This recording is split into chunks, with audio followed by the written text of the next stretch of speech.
اس میں income tax ہے، 6% اس میں سینٹرل ایکسائز ڈیوٹی ہے. یہ تمام چیزیں آج تک کوئی بزنس یا بزنس مین یہاں پہ ایسا نہیں ہے کہ جو کہ اتنا کمپلیٹ ٹیکس دیتا ہو.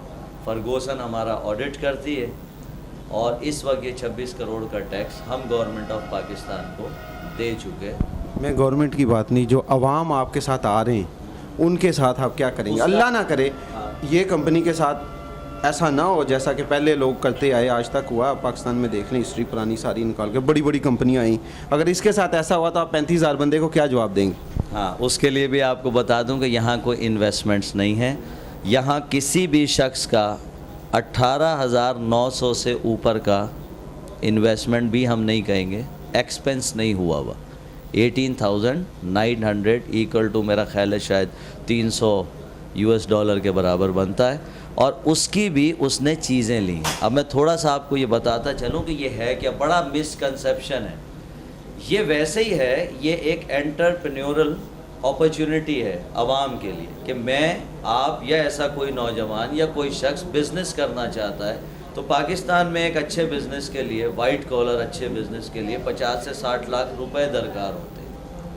اب یہ تو نہیں ہے سب کے پاس. تو جو ڈائریکٹ سیلز کمپنیز ہوتی ہیں، انہوں نے دنیا کے اندر مڈل کلاس اور اپر مڈل کلاس یا ایلیٹس جو ہے، لیکن سب سے زیادہ مڈل کلاس کو فائدہ دیتی ہے. ہم دنیا کی بات نہیں کر رہے. اصل میں کیا ہوا ہے، پاکستان کی جو ہسٹری ہے نا ان کمپنیوں کے اوپر، وہ بڑی بیڈ ہے. آپ ساریوں کو دیکھ لیں، بے شمار کمپنیاں آئیں، بند ہوئیں، لوگوں کے پیسے لے کے بھاگ گئے.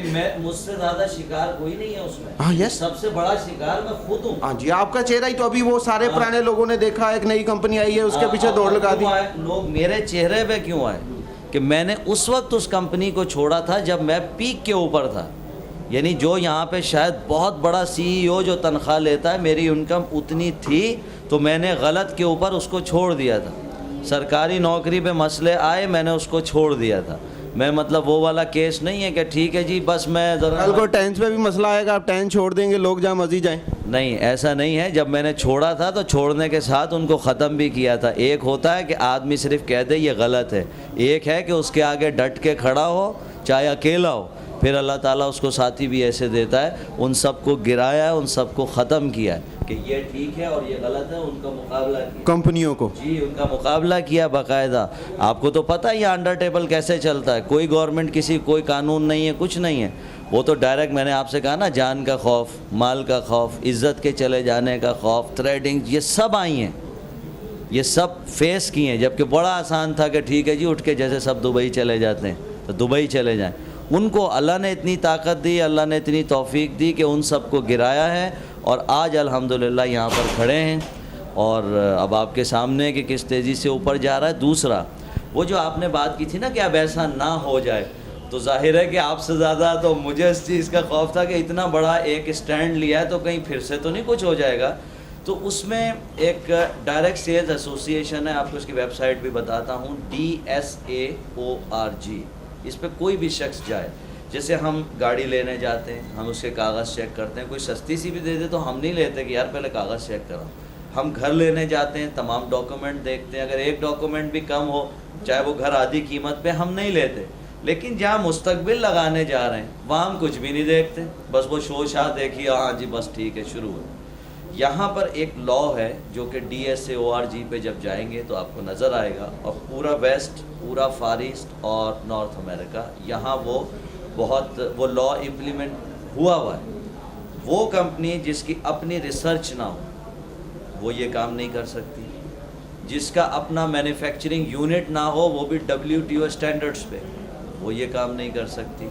کم سے کم $10 ملین کے وائٹ ایسٹ ہونے چاہیے اس کے مالک کے، یا جو بھی بورڈ آف ڈائریکٹرز ہے، اگر وہ ایک کارپوریشن ہے، کوئی ایک فرد ہے تو اس فرد کے.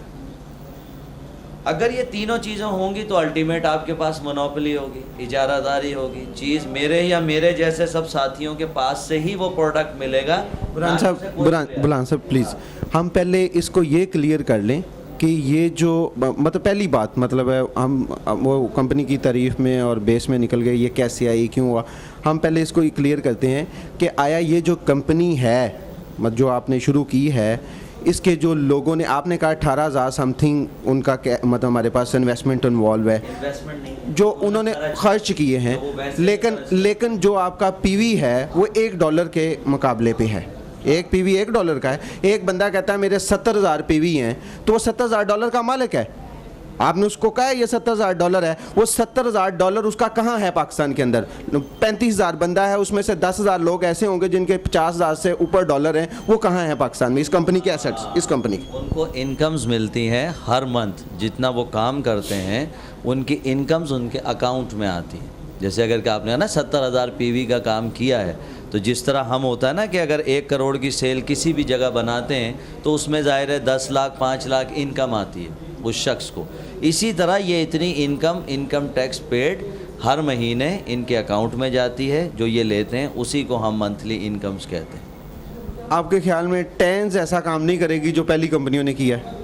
ہاں, اب یہ واقعی وہ سوال ہے کہ اس کا کلیئر ہونا بہت ضروری ہے. اس لیے نہیں کرے گی کہ میں اس میں ہوں, کیونکہ جو آدمی جہاں ہوتا ہے وہ کہتا ہے ہاں جی یہ بڑا اچھا ہے. ایسا نہیں ہے. یہ اس لیے نہیں کرے گی کہ یہ ان تمام لاس کو فلفل کرتی ہے جو دنیا نے امپلیمنٹ کیے ہیں. جیسے نیو یارک اسٹاک ایکسچینج میں لسٹڈ ہے, 13.1 بلین $US کے ایسٹس رکھتی ہے. یہ بالکل ویسی ہے جیسے آپ نے دیکھا ہوگا, یہ نہیں KFC اور میک ڈونلڈ اور پیزا ہٹ اور اس طرح. سر آپ ٹینز کو KFC اور میک ڈونلڈ سے نہ ملائیں. نہیں, وہ میں بتا رہا ہوں کہ اس کی اپنی 45,000 چھوٹی بڑی اس کے آفیسز ہیں. ٹھیک ہے نا. اب یہ ویسے ہی ہے کہ اگر اس میں سے 25,000 انکمز میں جا رہے ہیں, 10,000 لاس میں جا رہے ہیں, 10,000 نو پروفٹ نو لاس میں جا رہے ہیں, تو وہ اوور آل انکمز میں. تو یہ اس طرح چلتا ہے. وہی تو آپ کو بتایا نا کہ جب لاز فلفل کرتے ہیں تو وہ ایک بہت ہی ایسٹس رکھنے والی اسٹرانگ کمپنی ہوتی ہے, وہ نقصان میں بھی بہت عرصے سروائیو کرتی ہے. آپ کی ٹینز تو نقصان میں جانے کے کوئی چانسز ہی نہیں.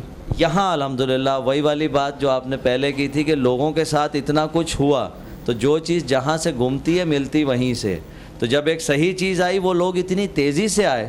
اور وہ جو میں نے آپ سے جو بات کی تھی کہ لوگ کبھی بھروسہ نہیں کرتے, لوگوں نے ٹائمز پہ بھروسہ نہیں کیا تھا. اسٹل پہلے برہان بصری کی شکل پہ کیا تھا کہ اس نے کبھی کوئی غلط کام کیا نہیں, اور اگر کیا ہے نادانستگی میں ہوا ہے تو اس کو ایکسیپٹ کیا اور اس کے آگے کھڑا ہوا ہے اور پھر اس صحیح کام کو لے کے چلا.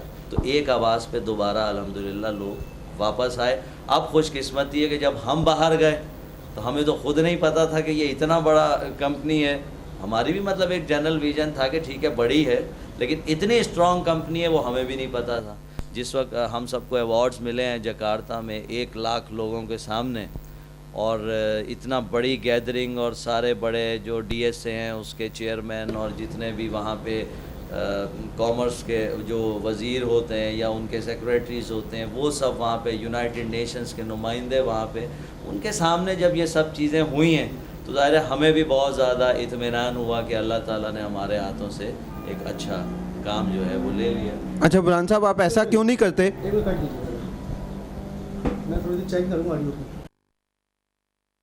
جی برہان صاحب, ہم آپ سے ایک بات کرتے ہیں کہ آپ ایسا کیوں نہیں کرتے کہ اپنی کمپنی کو کہیں کو 2-4 پلازے بڑے بڑے یہاں بائی کرے؟ بہت بڑی کمپنی ہے, کر بھی سکتی ہے, مطلب اسے کیا ضرورت ہے کہ 2-3 چھوٹے چھوٹے آفس لے اور لوگوں کو وہ کام کرنا پہ لگا دے. 35,000 بندہ آپ کے پاس آن ورکنگ ہے جو کام کر رہا ہے آپ کے لیے. 35,000 بندہ آپ کو پیسے دے کے آپ کے پاس نوکر بنا ہوا ہے. تو آپ کیوں نہیں ایسا کرتے کہ اپنی کمپنی کو کہیں بھئی میں نے اتنا کام کیا, آپ 5-7 بڑے بڑے شہروں میں بڑے بڑے پلازے لیں, تو ہم ذرا لوگوں کو اعتماد بھی ہو جائے کہ مطلب برہان بصری کے لیے ہم نے یہ کام شروع کیا ہے. مطلب اس کمپنی کو تو کوئی نہیں لوگ جانتے تھے, یہ تو آپ نے مطلب سب سے پہلے بندے آپ ہیں جو لے کے آئے. مطلب آپ یہی بات ان سے کریں تو کیا آپ کے خیال میں یہ کام کرنے کے لیے تیار ہو جائیں گے؟ بالکل, بلکہ یہ آگے اول تو میں تھوڑا ایک چیز کلیئر کر دوں کہ یہاں جاب پر کوئی نہیں ہے مجھ سمیت. جس طرح ہوتا ہے کہ کامرس میں ہوتا ہے نا لینڈ, لیبر, کیپٹل, آرگنائزیشن, یہ چاروں ہوں گی تو پروڈکشن آف ویلتھ ہوگی. اب لینڈ کا مطلب کوئی زمین, کوئی دکان, کوئی آفس ہونا چاہیے, بڑا ہیوی کیپٹل لگا ہوا آرگنائزیشن ہونی چاہیے, دین آپ اس میں محنت کریں گے تو پروڈکشن آف ویلتھ آئے گی. یہ تو دنیا کا بہت بڑا سوشیو اکنامک پروجیکٹ ہے. اقوام متحدہ نے اس کو اعزازی ممبرشپ اس لیے دی کہ 3 کروڑ لوگوں کو اس نے اپنے پاؤں پہ کھڑا کیا ہے. اقوام متحدہ تو بڑے لوگوں کو ممبرشپ دے دیتی ہے. ہاں تو بہرحال ہیلتھ ہیومینٹی کا کوئی کام کیا ہے تو ایسا ہوا ہے. اور دوسرا مہاتیر محمد میرا خیال ہے کہ دنیا ان کو جانتی ہے. اس کا ساؤتھ ایسٹ ایشیا کا جو ریجنل ہیڈ کوارٹر ہے اسے وہی لے کر گئے تھے ملیشیا کے اندر اس کی اس اسٹرینتھ کو دیکھتے ہوئے. اور اس کا ایک عدد production unit with research unit وہ بھی وہیں پر قائم ہوا. ویسے تو 8 ملکوں میں ہیں، مزید 7 میں اور ہیں، لیکن ملیشیا میں بھی انہوں نے قائم کیا. پاکستان میں نے کوشش کی تھی کیونکہ اس کے پریزیڈنٹ صاحب جس طرح کام پھیل رہا وہ یہ سب کچھ آگے پلان میں موجود ہے. یعنی کہ وہ لیں گے یہاں پہ بڑی بڑی بلڈنگیں. کہیں ایسا تو نہیں ہوگا کہ آپ کے اس کام کی وجہ سے پاکستان کے اور چائنا کے تعلقات ہی خراب ہو جائیں؟ لوگ کہیں چائنا بھی بہت وہی ہمارے ساتھ زیادتی کر گیا. جو عوام ہوتی ہے وہ تو اسی سے تعلقات بنتے ہیں نا. جب بڑی کمپنیاں آئیں، جوائنٹ وینچر بنے، وہ کام کریں. کہیں ایسا تو نہیں یہ لوگ 35,000 آپ کے پیچھے اور چائنا کے پیچھے لگے ہوں؟ اس میں سب سے اچھی بات یہ ہے کہ جب ہمارے وزیر اعظم شوکت عزیز صاحب گئے تھے تو وہی دعوت دے کر آئے تھے اس کے پریزیڈنٹ کو. اس کے پریزیڈنٹ جو ہے وہ تیسرے بڑے انڈسٹریلسٹ ہیں چائنا کے بھی، تو ان کو یہاں دعوت دی تھی. تو وہ یہاں انڈسٹری کیوں نہیں لگائی؟ یہ کیا کام شروع کر دیا؟ ہاں یہ آپ نے وہ سوال کیا ہے کہ یہ ہم نے کوشش کی تھی کہ ہم نے اتنا بڑا کام کر دیا ہے. تو اس پر الحمدللہ انہوں نے یہاں پر آ کے اس وقت 6 بڑے شہروں میں جس میں کراچی، لاہور، پشاور، کوئٹہ، ملتان، اسلام آباد اور پنڈی بھی اب ساتھ میں، وہاں پر بہت جیسے آپ آفیسز کہہ رہے ہیں اچھی بڑی بڑی بلڈنگز میں بڑے بڑے آفیسز جو ہیں وہ لے لیے گئے اپنے. سیکنڈ فیز کے اندر اب باقاعدہ ایک سپر مارکیٹس بنانے کا ایک پورا پروگرام ہے. کیونکہ ان کا پروگرام یہ ہے کہ انہوں نے 35 اسکوائر کلومیٹر کا، جس کے افتتاح میں بھی 32 پاکستانی وہاں گئے تھے، چائنا میں تیانجن کے اندر اپنا انڈسٹریل زون بنایا. کیونکہ یہ ہو گئے جائنٹ اب یہ کرتے جو بھی نئی ٹیکنالوجی انوینٹ ہوئی ہے یا کوئی مینوفیکچرر بنا رہا ہے، ظاہر ہے کہ بیچنا اصل بات ہوتی ہے، بنا لینا نہیں ہوتی. ان کے پاس اتنا بڑا نیٹ ورک ہے 104 ملکوں میں کہ یہ پوری پروڈکشن خرید لیتے ہیں کہ ٹھیک ہے آئیے یہ فیسیلیٹیشن ہم آپ کو یہاں کر رہے ہیں، فیسیلیٹیٹ کر رہے ہیں اپنے انڈسٹریل زون میں. ٹائنس کا مونوگرام بنا اس پہ لگائیے. اب یہ ٹائنس کی ہوئی اور ہم اپنے چینل سے اس کو مارکیٹ کر دیتے ہیں. اب میرے جیسا ڈسٹریبیوٹر، وہ 35,000 ڈسٹریبیوٹر، ان کو ایک سے ایک پروڈکٹ جو کہ ایک بہت بڑا بزنس مین امپورٹ کرتا ہے اور شاید اس پہ بزنس کرتا ہے، MBA کو نوکری پہ رکھتا ہے اور مارکیٹنگ کے لوگ رکھتا ہے اور اکاؤنٹنٹ رکھتا ہے، انہیں کچھ رکھنے کی ضرورت نہیں. یہ سب کی سب چیزیں